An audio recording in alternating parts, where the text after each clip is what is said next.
Yo, what is up, y'all? It's Cone back here again tonight with another episode of After the Buzzer, the show where I recap the NBA games from the night. I'm back after a one-night hiatus. I needed some rest, and even now, I'm not gonna lie, I'm not feeling super well, so this probably won't be one of the longer ones, but there are some things I want to talk about. One player in particular who deserves his own video, so make sure to leave a like and subscribe if you enjoy. Hit that notification bell so you don't miss out on any of these uploads, and let's go ahead and get right to it. Starting off with Grizzlies versus Wizards, with Washington taking the L, we'll start with them. They've just kind of been like nothing so far this season. They're not doing anything super exciting. They haven't been bad. They're just kind of existing at the moment, which is kind of how the Wizards have been for the past few years. They never do anything too bad. They're usually an all-right team. However, when you just give a supermax contract to a guy like Bradley Beal who didn't play tonight, you want to be more than just kind of a meh team. However, that's kind of the state they're in. If there had to be any team I said that's in purgatory at the moment, it is the Washington Wizards. They had a few guys scoring double digits. Monte Morris had 18 points. Porzingis had 10, albeit he shot horribly. Same with Kyle Kuzma. He had a double-double, but also didn't shoot well.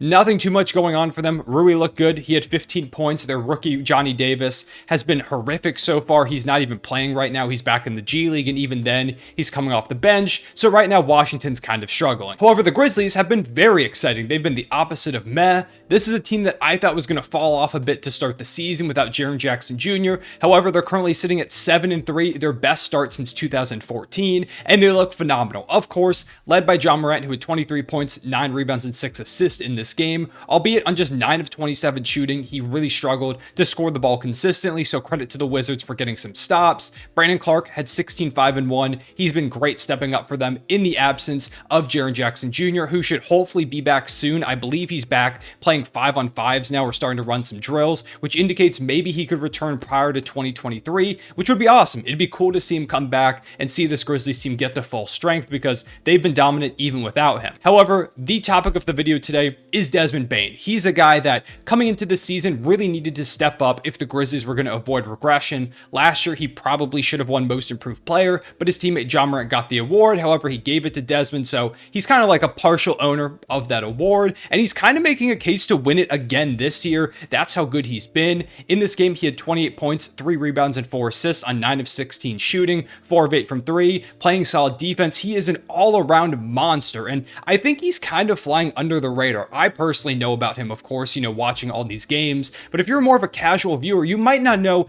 how good Desmond Bane has been. So let me tell you how good he's been. So far this season, he's put up multiple 30-point games. I believe he had a stretch of 2 or 3 in a row. So far this season, he's averaging 24.6 points per game, 5 rebounds, and 4.6 assists on 46% shooting. And get this, 47% from 3. That's the craziest part because he shoots a lot of threes. He's been a complete monster. He is an offensive juggernaut when he's out there on the court, and he's doing way more than I expected him to do this early in his career. Last year when he had his breakout, I honestly thought that might be kind of the Desmond Bane we get for most of his career. And being a late first-round pick going 30th overall, that's incredible, getting a guy who's like a borderline all-star, pretty solid alongside your superstar point guard in John Morant, making one of the better backcourts in the league. He could also play solid defense, of course lights out from 3, but this year he's taken another leap, self-creating way more, shooting incredibly efficient from 3. I'm sure that'll come down a bit, but even then, he feels like a guy that is one of the best shooters in the league and is going to continue to be for years to come. He can create for others as well. He's a better defender than people give him credit for.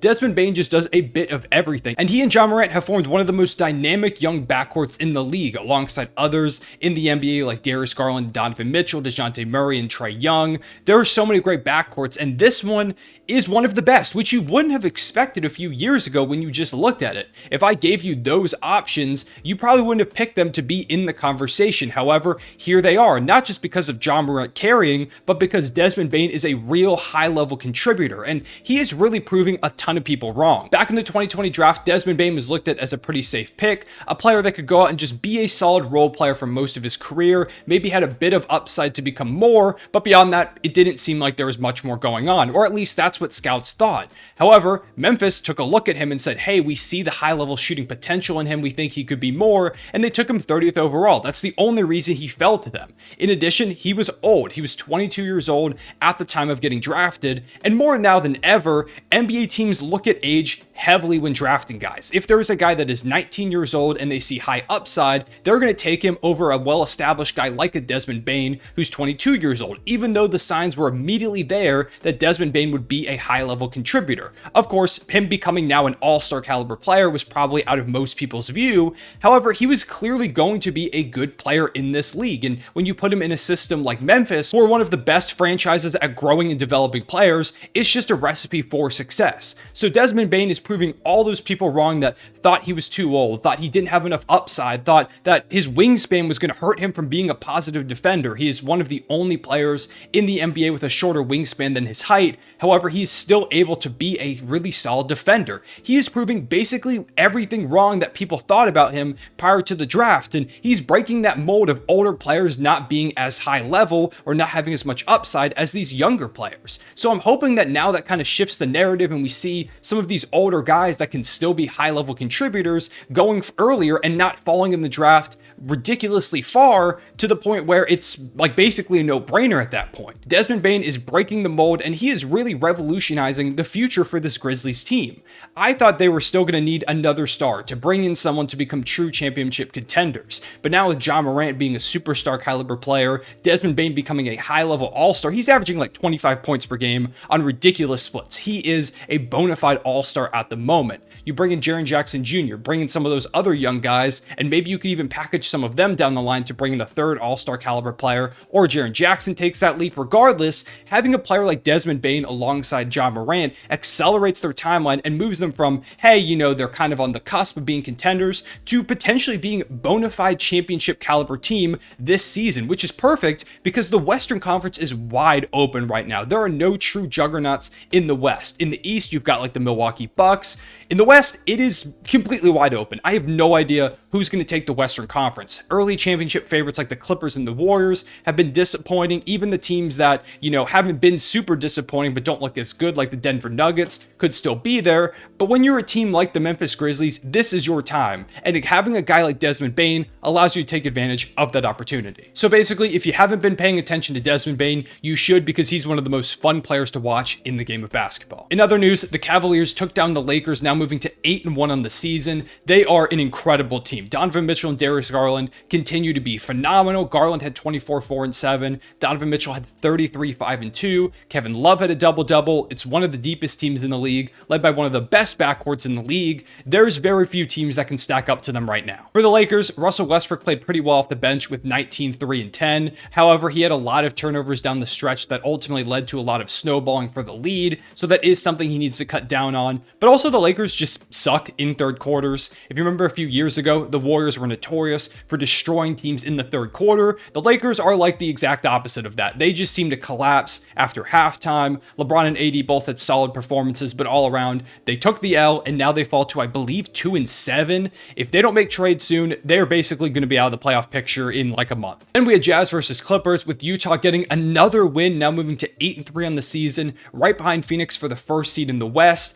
I don't know what's going on. There is still a lot of time for them to fall off, but I'm starting to think they might not, because they just kind of figure out how to win games. Mike Conley's looked great. He had 17, 7, and 4. Lauri Markkanen had another really solid game with 18 and 9. Jordan Clarkson's been hooping his butt off with 23, 3, and 5. They just find ways to win. I don't know how they do it, but despite Paul George having a 34, 8, and 4 game, they won this one pretty handily. Outside of him, Marcus Morris had 18, 3, and 3. Terrence Mann had 14. They need more out of some of the other guys. Norman Powell, for example, has been really disappointing this season. I thought he was going to be one of the biggest reasons why, even if Kawhi or Paul George rested, they would continue to get wins, but he has looked really rough so far. Speaking of Kawhi Leonard, he has no timetable for return at the moment due to continued knee soreness, so keep an eye on that, because it's starting to look like Kawhi might not play most of the season. Finally, we had Bulls versus Raptors. Fred VanVleet, in a win, had his best game of the season, dropping 30 points, 5 rebounds, and 11 assists. Just all around great look for Freddie, who I knew was going to bounce back eventually, but it's good to actually see it happen. Scotty Barnes had 19 and 10. Christian Koloko looks like another steal for the Raptors, who continue, another organization, like we talked about Memphis earlier, to get good talent. They just know how to find guys that fit their scheme, play well, and develop them into really solid players. He had 6 blocks tonight. Just all around a great performance from Toronto. On the Bulls side of things, they really missed Zach LaVine tonight and his offense. DeRozan had 20. Vucevic had a double-double with 18, 12, and 6.